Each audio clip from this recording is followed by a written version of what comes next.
ल साथीहरू आज फेरि म आएको छु यो हेम्जाबाट यता यो खानेपानी भन्ने ठाउँको यो भाइरल पुल हाइट यो के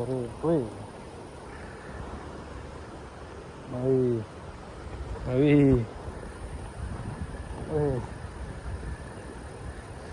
ओइ म त हेर्न लगाउँछु यार डर पो लाग्यो भाइलाई त्यहाँनिर आउनु त केही भएको छैन हेलमेट लगाएँ अब खसे पनि सुरक्षित हुन्छु भनेर होला तर तल पानी छ तालै भएन पुल त खतरा रहेछ यार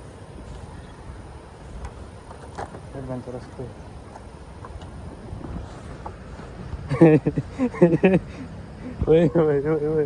ओए ढल्क्यो खतरा अब फर्किने पो कसरी हाम्रो त आएँ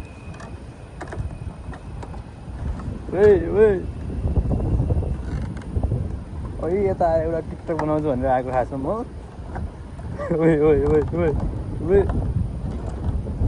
हिँड ढल्क्यो क्या यसरी यस्तो गरेर बिहानेस गरी यता बिहानेस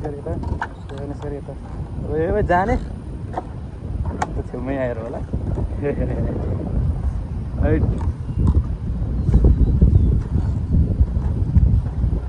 जुन राजै गाह्रो भो रातै कटाउन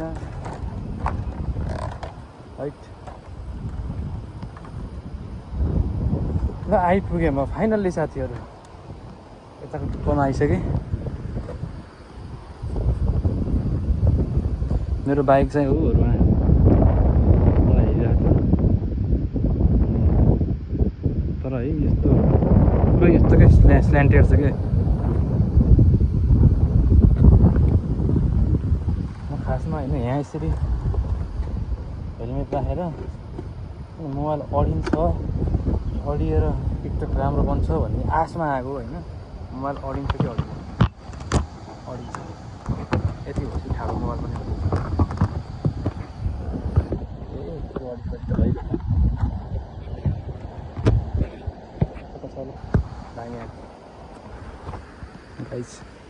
यस्तो दामी फाँट छ पनि दामी छ पौडी खेल्ने साथीहरू भएको पौडी खेल्ने दामी ठाउँहरू छ एक्लै पौडी खेल्नु हुँदैन म अब एकछिन टिकटक बनाएँ अनि फर्किएँ होइन फर्किँदाखेरि अहिले चाहिँ बिचमा टेबलमा गएर हेलमेट लगाएको अब चाहिँ म पहिले लगाएँ मेरो त हातमा हेलमेट हुँदा पनि अनि यता समात्न नपाइने अनि ढट्याङ टिङ तर है म डराएको छैन साथीहरू म डराएको छैन ढल्क्यो घाँसिन चाहिँ डर ढल्किँदो रहेछ होइन त्यही यताउति टेक्न पनि अनि यो हो त के अनि यसै समात्नु नमिल्ने कि एउटा हातले यताउति होइन अनि त्यही भएर ढल्किँदो रहेछ यता टेक्यो ब्यालेन्स हुँदैन यता टेक्यो समात्न मिल्दैन गाह्रो छ गाह्रोदेखि गाह्रो भन्ने दिने मान्छेहरू यही बाटो हिँड्छन् होला तर है डरका माहौल भन्थ्यो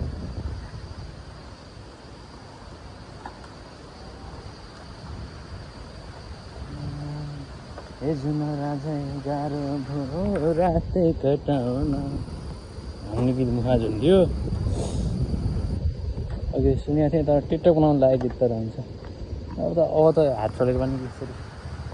गाई भन्ने रहेछ क्या तर त्यो बिचमा चाहिँ यस्तो ढल्किँदा चाहिँ सातै जाँदो रहेछ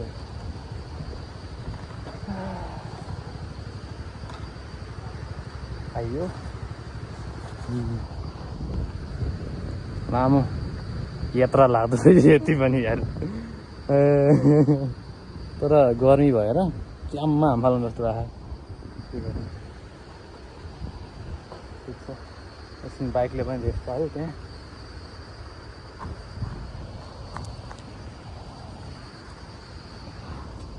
अब चल्नु ठ्याक्क शीतल पर्ने ठाउँमा कि यहाँ दुईजना त स्पिडर बाइकहरू थियो अलिकति घाम परेछ यार एकैछिन तात्यो होला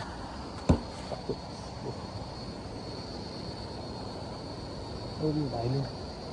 हिँडिरहेको फाल्दैछ यार ल साथीहरू